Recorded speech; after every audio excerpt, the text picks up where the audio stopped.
नमस्कार, जय जोहार। IND 24 के बिग टॉक शो में इस बार हमारे साथ बहुत ही ख़ास मेहमान जुड़ रही हैं। ख़ास मेहमान इसलिए कह रही हूँ क्योंकि इसकी थोड़ी सी डेफिनेशन मैं देना चाहूँगी। अगर मैं बात करूँ शिक्षा की, एजुकेशन की, education it's a very important part of life. Education बहुत ज़रूरी है, शिक्षा बहुत ज़रूरी है और इसी बात को चरितार्थ किया है छत्तीसगढ़ की बेटी ने, तिल्दा की बेटी ने, छत्तीसगढ़ की बेटी चारू पांडे ने। चारू पांडे की अगर बात मैं करूं तो 2 मिनट उनके बारे में बताना चाहूँगी। चारू एक ऐसी शख्स है जिन्होंने 19 ऐसी प्रतियोगी परीक्षाएं पास की है, जिनमें से एक परीक्षा भी अगर कोई व्यक्ति पास करता है तो वो ये मानता है कि उनका जीवन सफल हो गया है। लेकिन बात अगर मैं चारू की करूं तो एक डायनामिक गर्ल का नाम मैं इन्हें देना चाहूँगी, क्योंकि 19 परीक्षाएं पास करना बहुत आसान काम नहीं है। तो आप सबसे मैं मिलवाती हूँ चारू को। बहुत बहुत स्वागत है चारू हमारे शो में। सबसे पहले मेरा सवाल यही है आपसे कि 19 परीक्षाएं पास करना बहुत आसान नहीं होता और महज 23 साल की उम्र में आपने 19 प्रतियोगिताएं पास कर ली। ये जो परीक्षाएं हैं, ये कॉम्पिटिटिव एग्ज़ाम है, ये ऐसा 19 परीक्षाएं पास करने का दिमाग में कैसे आया? पहले से सोच रखा था कि मेरे को बैक टू बैक परीक्षाएं पास करनी है, या ऐसा रहा कि एक परीक्षा पास होती गई तो आप पढ़ाई करती चली गई? क्या डेफिनेशन क्या था इसके पीछे? नहीं, ऐसा कुछ नहीं था। एक्चुअली ऑलमोस्ट एग्ज़ाम्स का टाइमिंग में ज़्यादा डिफरेंस नहीं होती है। एक एग्ज़ाम मैंने दिया 2023 में, जिसका रिज़ल्ट नहीं आया, बहुत लेट से आया उसका रिज़ल्ट। तो उसके भरोसे ना बैठ के मैंने दोबारा फॉर्म्स डाला। फिर मैंने सोचा कि इसका फिर से लेट करेगा तो कुछ नीचे लेवल वाली पोस्ट पे डालते हैं, ये सोच के मैं अप्लाई करते गई। और क्योंकि एग्ज़ाम्स ऑलमोस्ट एक साथ ही हुई, ज़्यादा डिफरेंस नहीं था टाइमिंग में, इसलिए सारे एग्ज़ाम्स देते गई। प्री क्लियर हुआ तो मैंने मेंस दिया, ये सोच के कि 1-2 में सिलेक्शन होने से जो पोस्ट अच्छी लगेगी उस पर ज्वाइन कर लूँगी। ऐसा नहीं था कि पूरा इतना क्लियर करना है, ऐसा कुछ भी नहीं सोचा था मैंने। चारू, वर्तमान में अभी फ़िलहाल में आप कहाँ और किस डेजिग्नेशन पर हैं और आगे किसकी तैयारी है? अभी मैं चेन्नई में पोस्टिंग है मेरी, असिस्टेंट ऑडिट ऑफिसर में। ये मैंने SSC CGL क्रैक करके इस पोस्ट पे मैंने गया। आगे मतलब पढ़ने का कुछ सोचा तो नहीं है, जैसे टाइम मिलने से थोड़ा प्रिपरेशन करूँगी, और अगर टाइम मैनेज नहीं हो पाई तो फिर ठीक है, बस PhD कर रही अभी मैं, वो परस्यू करके फिर देखेंगे। अच्छा, बचपन से दिमाग में कुछ था क्या कि आगे बड़े होकर क्या बनना है, या ये एग्ज़ाम फाइट करना है, ऐसा सोच रखा था? नहीं, बचपन से ऐसा कुछ भी नहीं सोचा था। बचपन में इसके बारे में पता भी नहीं थी कि ऐसे एग्जाम्स होती है, तो कुछ नहीं सोचा था बचपन से।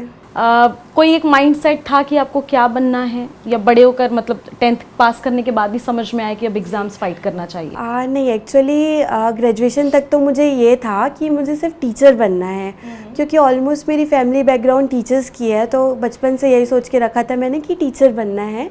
पापा का ये रहता था कि हम लोग टीचर्स हैं तो तुम हमारे से एक लेवल अप जाओ, तुम प्रोफेसर बनना। तो बचपन से यही था कि नेट फाइट करके प्रोफेसर बनना है। अच्छा चारू, थोड़ा सा आपकी स्टडी की जो प्लानिंग थी वो मुझे बताएंगे?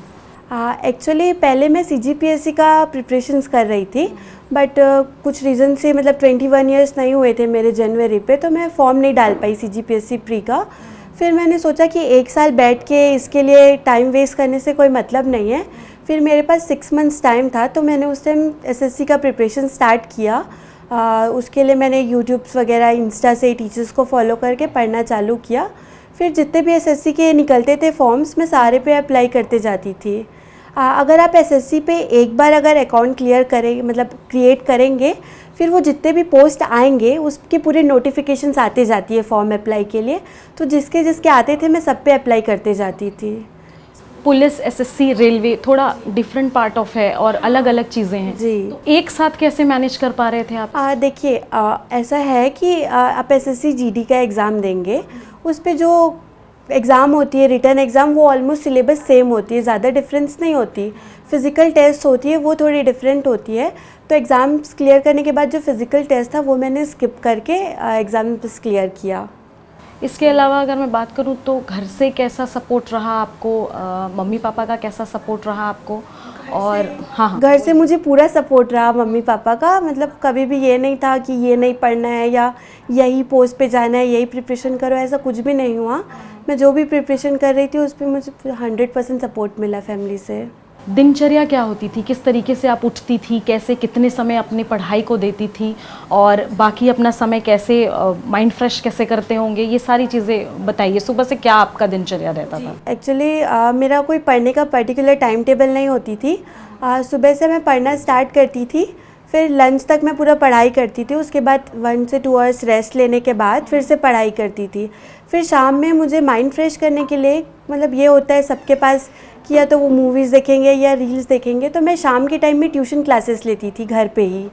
यहाँ पे ही मतलब जो जिस स्कूल से मैंने 10th तक किया वहाँ के स्टूडेंट्स आते थे, उनकी मैं क्लासेस लेती थी। उसके बाद शाम में फिर से प्रिपरेशन पढ़ाई स्टार्ट करती थी। फिर रात में से सोने का टाइम कुछ फिक्स नहीं होता था, ये होता था कि एक दिन पे मुझे इतना टारगेट कंप्लीट करना है।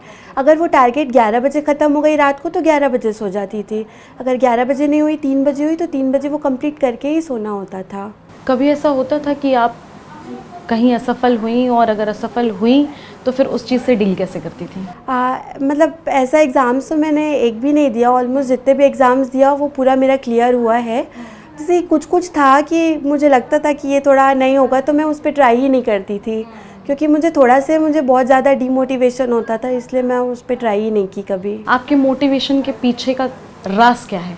वो सिर्फ़ और सिर्फ मेरे पापा, क्योंकि उन्होंने मतलब वो जैसा मेरे पर बिलीव करते थे, जैसा सपोर्ट करते थे, बस वही मेरे लिए सबसे बड़ा मोटिवेशन था। आज के अगर युवाओं की मैं बात करूं तो सोशल मीडिया का ज़माना है, रील्स का ट्रेंड है। 1-2 अटैम्प्ट करते हैं और उसके बाद कहीं ना कहीं उनको ऐसा लगता है कि 1-2 अटैम्प्ट के बाद अब छोड़ो, आगे बढ़ते हैं। तो ऐसे जो युवा हैं जो 1-2 अटैम्प्ट में हार मान जाते हैं, उनके लिए आप क्या बोलोगे? मतलब उनसे बस यही कहना है कि 1-2 अटैम्प्ट्स में ऐसा कुछ भी नहीं होता, क्योंकि कई बार ऐसा होता है कि हम 1 से 2 मार्क्स से चूक जाते हैं, तो उनको ट्राई करते रहना चाहिए जब तक हमारे पास है टाइम। क्योंकि देखिए हमारे पास ये पेरेंट्स को ऑलमोस्ट अभी के जनरेशन पे फुल सपोर्ट मिल रहा है पेरेंट्स का, तो मेहनत करके उनको अटेम्प्ट करते रहना चाहिए, क्योंकि जितना हम पढ़ेंगे उतना हमें नॉलेज बढ़ेगी, जितना नॉलेज बढ़ेगी उतना हमारे मार्क्स तो नो डाउट कि इंक्रीज़ नहीं होगा। शिक्षकों का कितना योगदान मिला? कोचिंग आपने कहाँ से की? कितना कोचिंग का योगदान रहा? और क्या सिर्फ कोचिंग के साथ साथ पढ़ाई करना आसान रहा कि अपनी एफर्ट्स डालने पड़ते हैं? एक्चुअली कोचिंग मैंने किया, उड़ान से किया मैंने, रायपुर से कोचिंग।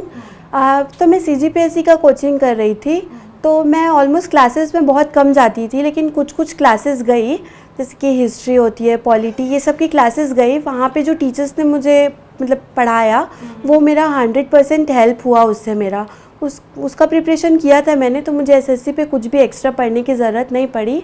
बस और ज़्यादा क्लासेस मैंने कोचिंग पे अटेंड नहीं किए थे, क्योंकि मेरा ये था कि जब मुझे CGPSC नहीं दे पा रही तो कोचिंग करने से कोई वो उसकी फ़ायदा नहीं है, ये सोच के मैं कोचिंग जाना बंद कर दी थी। आपने बताया कि वर्तमान में चेन्नई में आप कैग ऑफिस में ऑडिट ऑफिसर हैं। थोड़ा सा ये जानना चाहूँगी कि ऑडिट ऑफिसर की नौकरी और इसके साथ साथ आपकी परीक्षाएं कैसे मैनेज कर रहे हो? एक्चुअली अभी मैं स्टडी लीव पे लिया मैंने 2 साल का, तो मैंने हाफ वर्क हाफ पे पे स्टडी लीव लिया। सो मुझे 15 डेज़ वर्क करना होता है, 15 डेज़ छुट्टी होती है, तो वो 15 डेज़ छुट्टी में से 5 डेज़ तो पूरे ट्रैवल पे चला जाता है, तो 10 डेज़ जो रहती है टाइम उस पर मैं पढ़ाई करती हूँ, बाकी 20 डेज़ ऑफिस ड्यूटी। वर्तमान में आप वाइजैक जा रही हैं, किस तरीके की ज्वाइनिंग हुई है आपकी, क्या पोजीशन है, क्या डेजिग्नेशन है, वो थोड़ा सा बताएं। एक्चुअली हमारे डिपार्टमेंट पे डिपार्टमेंटल एग्ज़ाम्स होती है प्रमोशन के लिए, वो फाइट करके मैंने किया। तो मैं भी असिस्टेंट ऑडिट ऑफिसर थी, अब मेरी पोस्टिंग हो गई ऑडिट ऑफिसर पे। तो वाइजैक पे अभी प्लेस एम्प्टी थी, तो फिर मुझे पोस्टिंग वहाँ मिल गई। सबसे पहला अगर मैं बात करूँ तो कौन सा एग्ज़ाम दिलाया था आपने? सबसे पहला एग्ज़ाम मैं CG टेट का दिलाई थी एग्ज़ाम, टीचिंग वाला, क्योंकि बताई ना कि पूरी फैमिली टीचिंग बैकग्राउंड से थी, तो वो मेरी मम्मा का डिमांड था कि वो एग्ज़ाम क्रैक करना है। और कॉन्फिडेंट थी कि निकाल लेंगे एग्ज़ाम? हाँ, मतलब मेरा एक चीज़ ये था कि मैं एग्ज़ाम दे के आती थी, फिर मैं वो पेपर दोबारा नहीं देखती थी, मतलब चेक नहीं करती थी कि क्या कितना मैं सही बनाई, कितना वो बनाई, बस होगा तो होगा, नहीं होगा तो फिर से अटैम्प्ट देंगे, ये सोच के मैं छोड़ देती थी। अच्छा, सोचा था कि राष्ट्रपति भवन से आपके लिए लेटर आएगा? नहीं, ये नहीं सोची थी, वो तो मुझे रात पे अचानक से कॉल आया ऑफिस से, तब मुझे जाके पता चला। अच्छा, लेटर जब आया, इनविटेशन जब आपको आया, उसमें क्या दिया हुआ है, कब आपकी बुलाहट है, कब का कब को आपको इनविटेशन मिला है और किस चीज़ के लिए आपको सम्मानित किया जाएगा? जी, एक्चुअली मुझे 15 अगस्त पे बुलाया गया है राष्ट्रपति भवन, एट होम पे बुलाया गया है। बस मुझे उतनी ही डिटेल्स पता है क्योंकि कार्ड पे उतना ही मेंशन है और पहले मैंने इसके बारे में कुछ भी मतलब सर्च वगैरह नहीं किया था, इसलिए मुझे कोई भी आइडिया नहीं है। अच्छा, जब इसके बारे में आपको पता चला तो घर में कैसा लगा? आप जब घर वालों को ये बात बताए तो उन्हें कैसा फील हुआ? आपको पर्सनली कैसा फील हुआ? जब मैं घर वालों को बताई तो सबसे ज़्यादा तो पापा तो मेरे सारे अचीवमेंट से बहुत खुश होते हैं, मम्मा भी, तो वो लोग बहुत खुश हुए जब ये तो मैंने कॉल करके बताया क्योंकि उस टाइम मैं ड्यूटी पे थी वाइज़ाग पे। सो इतना ही पता है कि वो लोग बहुत खुश थे जी। छोटे शहरों, छोटे कस्बों से निकलने वाली लड़कियों के लिए आपकी ये जो जर्नी है वो एक मिसाल है। उन्हें क्या सजेशन देना चाहेंगी? क्या ज़रूरी है कि आपको पढ़ाई करने के लिए कोई मेट्रो सिटी में रहना ज़रूरी है?